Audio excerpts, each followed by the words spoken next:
Hi, it's Fias Tarot. Hello, Virgo placement. So, this is your end of the month love reading na mayroong general reading. Okay, so syempre, before tayo mag-start, kung hindi ka pa nakakapag-subscribe, please do subscribe and hit the notification bell para lagi po tayo maging updated sa mga mangyayari pa lang. Okay, and yes, don't forget na mag-follow sa atin pong FB page. And kung meron pong tanong pagdating sa private reading, just message me sa akin pong FB page for more information. Okay, and yeah, oo. If you're interested na magpa-reading sa aking friend, lagi siyang open. Okay, so ang kanyang FB page ay Perception of Light. So, yeah, don't forget to like and follow na rin kanyang FB page. Okay? Okay, so, and yeah, by the way, regarding sa ating all-in-one Evil Eye bracelet and Evil Eye ring, this is also, available pa rin. Okay, so, just message me. Okay, DM, PM, oo. No? Para makita, para malaman kung ano pa bang ibang information about this. Okay? About these two. So, hang on. Okay. So, let's start. Let's start with the general reading. Okay. So, general read muna for Virgo placements. Okay. Anong meron for you, Virgo? Five of Wands in reverse. Okay, so pareho lang. So, may mga sitwasyong hindi kailangan effortan. Mayroong mga sitwasyong hindi kailangang ipilit. Okay? Na pwedeng, ano yung mga yon? Ito yung mga sitwasyon na pwedeng nakakasama, no? Pagdating sa'yo. Okay? Hindi na magaganda ang mga nagiging resulta pagdating sa'yo effort mo. Hindi na maganda ang tama, no? Oo. Physically, emotionally, mentally, financially, pagdating sa'yo. Okay?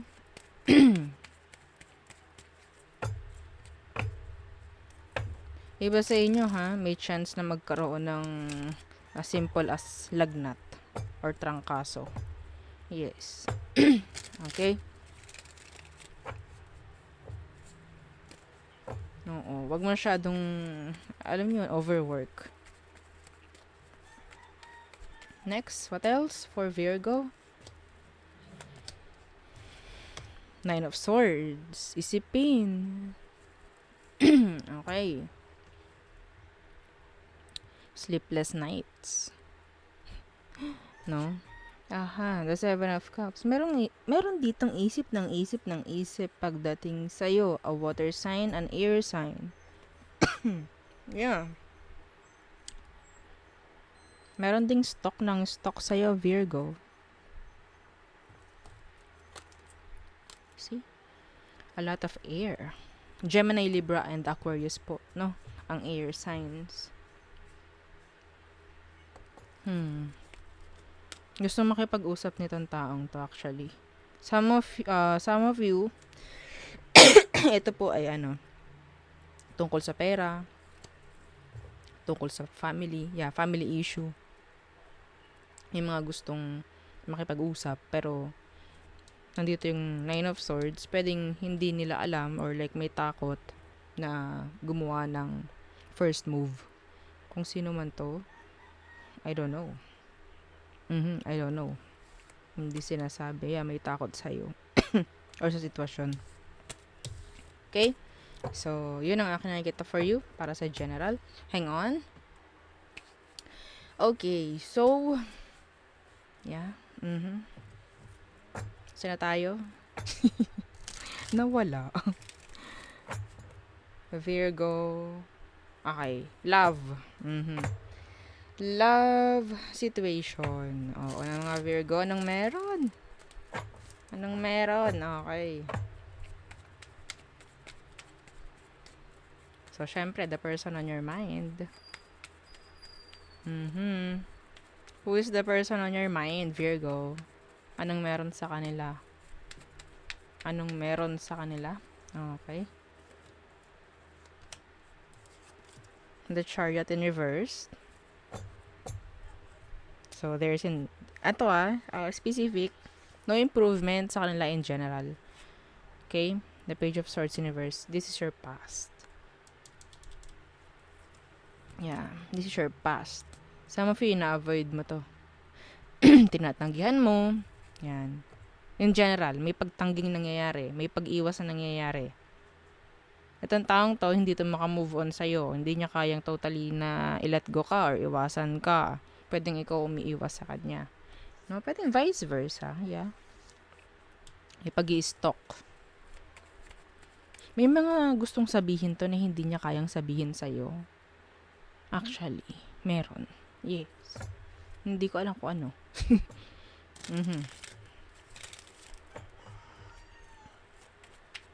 Pwedeng Cancer, pwedeng ano ba to? Air sign. Pasensya na po ha. Oo, laging may bara. Okay. So, ano bang situation ninyo? Anong magiging sitwasyon nyo hanggang katapusan ng December 2023? The Eight of Coins. This is on and off. Or lumubog lumitaw. Okay?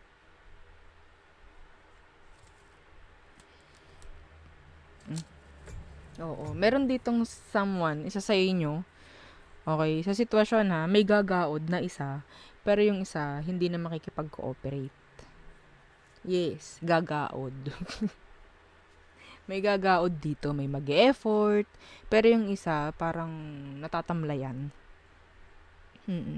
So, hindi na nagkakaroon ng healthy, no? Oo, parang, oo. I don't know. May gagaod dito. May gagawa ng effort. Kung sa ngayon walang nagawa, may chance na merong gumawa ng effort dito. Pero, wala pa rin eh. Wala pa rin chance ng another beginning. Okay? So, andito yung parang may nakukulangan siguro. Okay?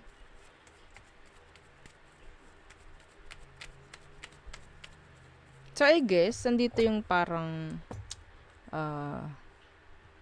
gagawa ng isang paraan para lang totally hindi mag-end. No? Kung anong meron sa inyo. Yes, may separation dito.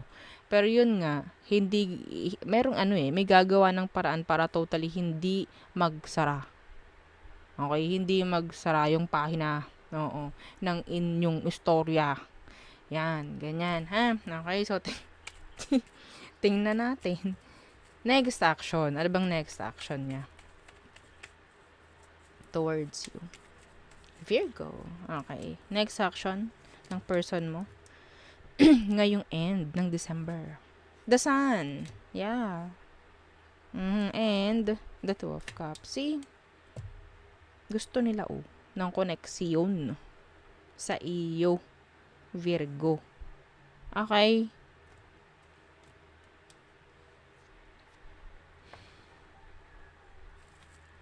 Yeah, mag-open up. Yes, the star. May mag-open up dito. Gusto ka pa rin ito, taong to, Virgo. Yun nga lang, hindi ko alam kung ikaw gusto mo pa siya. No? Kasi ang kinukuha natin dito is energy ng isa lang. Energy ng isa lang. Energy ng isa sa inyo. So, may chance na pwedeng maging vice versa. And yes, it's up to you kung saan mo i-fit yung sitwasyon mo. Ha? Okay? So,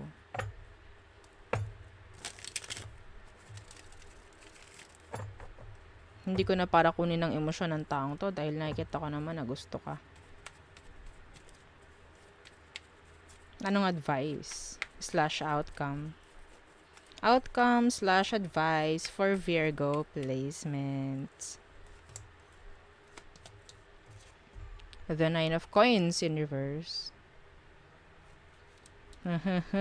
wag mong hahayaan na magkaroon ng codependency rito. Okay? Some of you,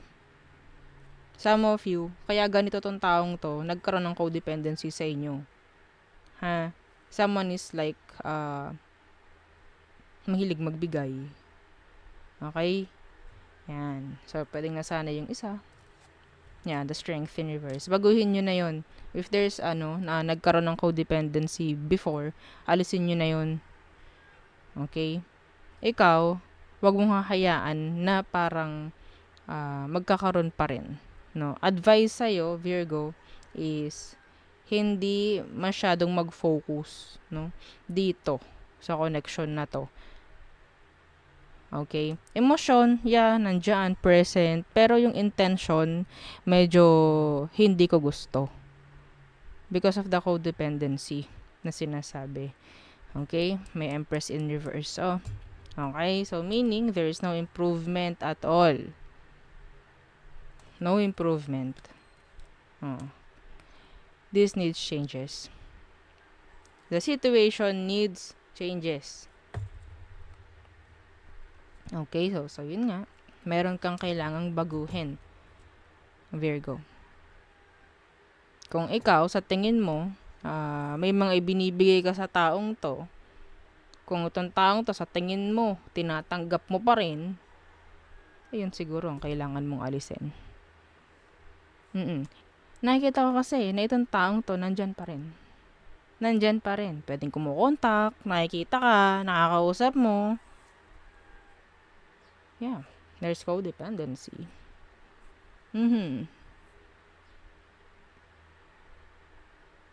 Mahirap, syempre, kasi, I don't know, kung ikaw talaga gusto mo pa to, kasi parang hindi eh. So, ang zodiac dito, Leo, Cancer, Water, Earth, Fire, counting fire. Pero, ang pinakamalakas dito is Leo. Okay? Tingnan mo kung pure or clear yung intention nitong taong to. Kung wala siyang maibigay na dahilan kung bakit gusto niyang umayos yung sitwasyon niyo or whatsoever, I don't know. Ang hirap ng may codependency sa connection. Talagang kakailanganin nyo yung isa't isa or kakailanganin ng isa yung isa dahil kailangan lang. No? Ayaw natin nun. Mahirap yun. Sa totoo lang. May nauubos. No? Okay. So, tayo tumungo na sa all signs. For Virgo. Okay. La la la la. Okay, Aries. Merong third party.